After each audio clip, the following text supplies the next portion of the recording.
Today we will read a story about this young girl called Heidi. There lived a girl called Heidi. She was very young when her parents died. When Aunt Dete, who was looking after her, got a job in Frankfurt, she thought it is fit to take Heidi to her grandfather, who lived on Mount Arm. Heidi was afraid of her grandfather. She had heard Aunt Dete say that grandfather was a mean man who did not like anybody. Reaching her grandfather's house, Heidi said to him timidly, "Hello, grandfather." Grandfather said, "Why have you come over here?" "I have come over here to live with you," Heidi told him. "Oh, I see," he said. "And who decided that?" Before Heidi could say anything, Peter the goat herd came there with the goats, shouting. Aunt Dete asked Heidi to go and play with Peter, while Aunt Dete herself started talking with grandfather.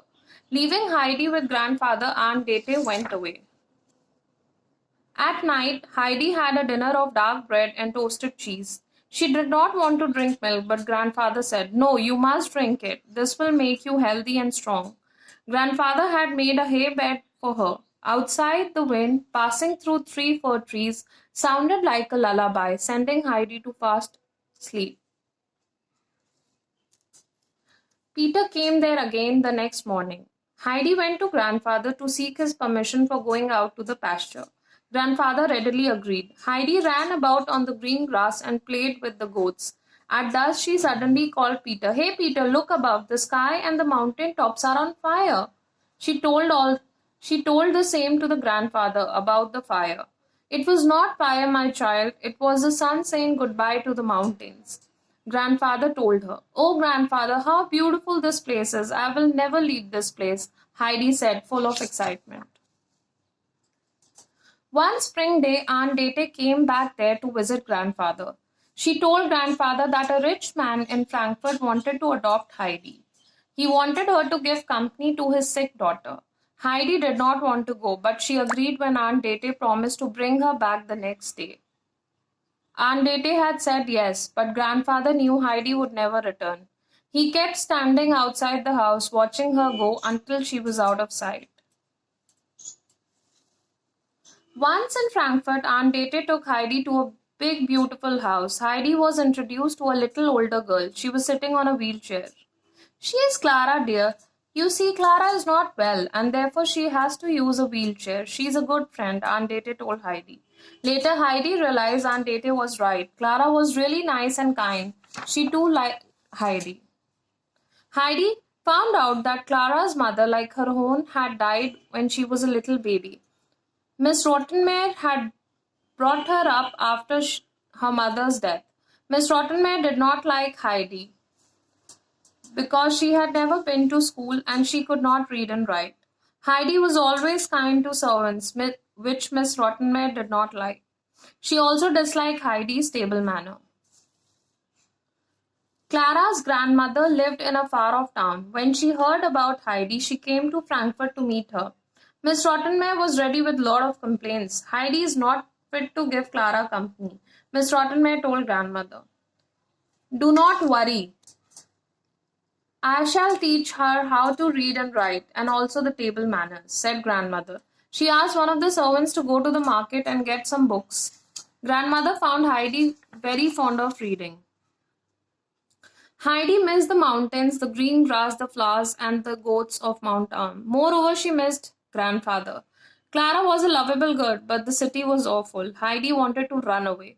Every night she would dream of her days on Mount Alm, but at the end of every night, her dreams too ended, and in the morning, she once again found herself in the big house in Frankfurt. For the past many days, Miss Rottenmeier found the main door wide open in the morning. The previous night, she had also seen a white figure in the hall. "I think there is a ghost in the house," she told Clara's father and the doctor. The night both of them waited in the hall. Sometime in the middle of night, they heard the door open. They stood breathless as they saw Heidi coming out of the door as if in sleep. "Heidi is homesick," the doctor told Clara's father after examining her. "We should not keep her here any longer. Her condition may grow worse. She may become very ill if we do not send her back." Clara and her father did not want Heidi to go back, but they also could not see her suffer, so they decided to send her to Mount Arm the next day. After a day journey from Frankfurt, Heidi reached Mount Arm. She saw grandfather standing near his cottage, sad and lonely. She ran towards him. The old man burst into tears as he took his loving Heidi into arms. Where had you been all these days, my child? Did you ever remember this old man? Grandfather said to Heidi. That night, Heidi once again heard the lullaby she had never forgotten. After some days, Clara too came to visit Heidi. She and Heidi would play on the hills. At night, they would together sleep on the hay bed. They would also eat together. Peter did not like the company of Clara. He was jealous. If I push her wheelchair down the mountain, Clara will have no choice but to go back to the city, Peter thought. Finding an opportunity, he pushed Clara's wheelchair over a cliff. But Peter was wrong. Clara did not go back to Frankfurt. Instead, she started walking slowly. She too did not want to leave the mountains. Peter felt ashamed of his bad deed. Both Peter and Heidi helped Clara to walk slowly but steadily. Fresh milk and mountain air made her healthier and stronger. Before long, she was able to walk on her own. After some time, Clara's father came over there to take Clara back to Frankfurt. He could not believe his eyes when he saw Clara walk without the wheelchair. I do not want to leave this place. Please allow me to live here forever, Clara pleaded with her father. These mountains are wonderful, Clara's father said to her. You will spend every summer here. Let's go back now. Saying goodbye to Heidi, Peter, and grandfather, Clara returned to Frankfurt.